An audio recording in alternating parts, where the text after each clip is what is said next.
Hello, this is Brian Rowe, or Professor Sartoris for Pokemon, talking today about how we should trade in a massive multiplayer online geolocation-based game like Pokemon Go. I'm unfortunately super fortunately, still in the beta, but under the confidentiality there. I can't tell you whether or not there's going to be trading. I can tell you that this official trailer talks about trading.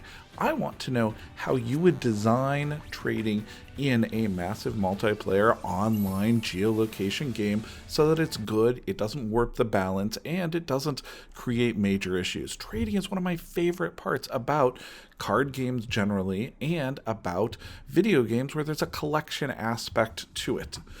One thing that we have to avoid, though, is the gold farmers. The idea that companies or groups could create giant warehouses that just farm Pokemon and send them out. Pokemon needs to be a friendly, fun game where you're actually trading with other people that went out, explored the world, and played it. So avoiding the gold farmer problem is one of the main things that Pokemon Go must do in its designing of the trade mechanic. Second thing is, how in-person does it have to be? If you remember back to Gold and Silver, they had these really cool little cables. You connected your Game Boy to their Game Boy, and then you traded directly.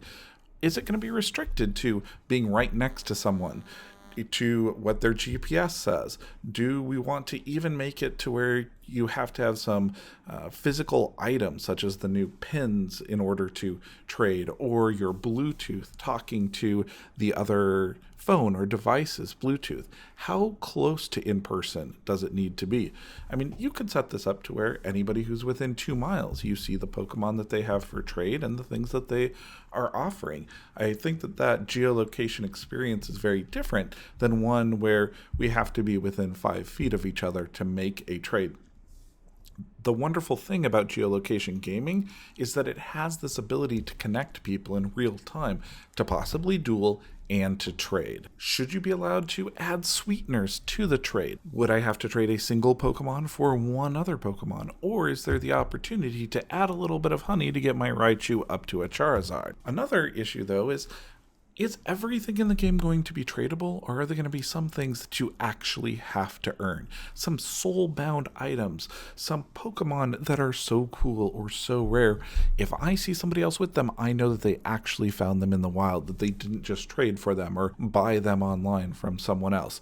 Although the trading across areas is really interesting to me. I guess you could have these trains of Pokemon where you send a Pokemon through several different people to get it across the country, but that's a whole nother story. Back to soulbound. Should there be a soulbound aspect in this game? I think that at least 1% or 2 or maybe 5% of the Pokemon should be so rare that you have to actually go out and earn them and you can't just trade them. Maybe we call them super friend Pokemon, that they're so friendly to you, they're endeared to you, and they just wouldn't leave you under any circumstances because you're so close to them. How would you make trading work? I would love to hear your comments. I'm going to be posting this video in the Pokemon Go private forums so that anybody who is related to the game can click through and see the comments. If there are some amazing ideas that I haven't thought of, I will use those in a future video and get that feedback directly to the game designers. I look forward to playing this, and I want this to be an incredible geolocation experience that has some wonderful personal interconnected aspects to it so I can meet other gamers while wandering around on my lunch break. For more stuff about Pokemon Go or other weird, unusual, sweet things that I want to talk about on this channel, subscribe. This is Brian Rowe. I also vlog over at Meeples Included and Mythic MTG Tech. Thank you guys so much. Until next time, choose the Pokemon wisely.